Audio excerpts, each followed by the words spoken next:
नमस्कार दर्शक बंधु राधे राधे आपण माननकु Odia GK Galaxy YouTube channel को स्वागत। आज वीडियो रे आमे देखिबा पवित्र अक्षय तृतीया उपलक्षे एक सुंदर रचनाटीए। ओडिशा रे पालित हेउथिबा पर्वगुड़िक मध्यरे अक्षय तृतीया हेउछि एक प्रधान कृषि भित्तिक पर्व। वैशाख मास शुक्ल पक्ष तृतीया दिन एही पर्वटी पालित होइथाए। एहा एक कृषि भित्तिक पर्व रूपे सुपरिचित। एही दिन बिल्लरे देवी लक्ष्मी को पूजा करा जाए। समस्त कार्यर शुभारंभ निमंते एहाको एक शुभ दिन बोली मने करा जाए।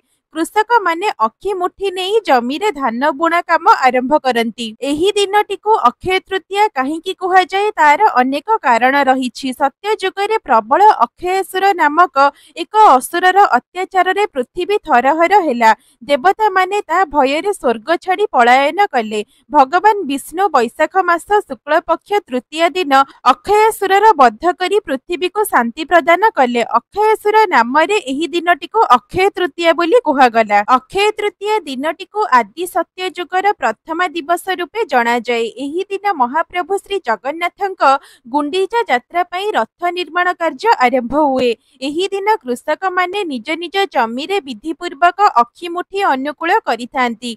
एही अक्षय तृतीया दिन ठारू महाप्रभु जगन्नाथ और लिंगराज महादेवଙ୍କ चंदन यात्रा उत्सव आरंभ होइथाए।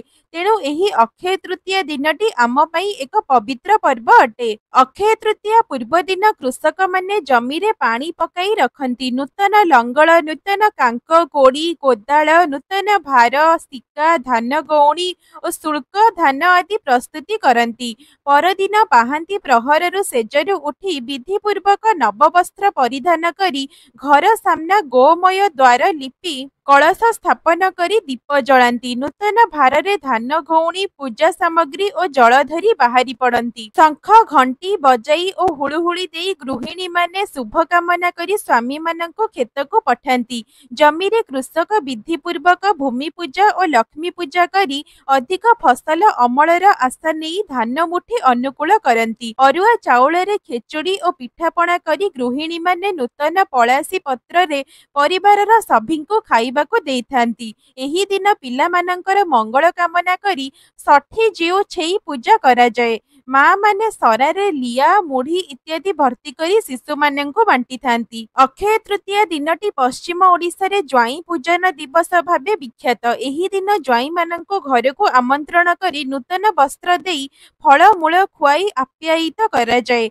लोक माने परस्पर को काकुड़ी, तरभुज, आंब, खजुरी, लिचु, केंदु आदि फल खुआई आनंद उपभोग करती। अक्षय तृतीया ओडिया संस्कृतिर सूचीमंते प्रतीक। एही पर्व धार्मिक तथा कृषि भित्तिक पर्व भावरे श्रेष्ठता लाभ करी आम माननको प्रेरणा देइथाए। तेबे दर्शक बंधु आपण माननको एही सुंदर रचनाटी केमिति लागिला कमेंट माध्यम रे निश्चय जणाइबे।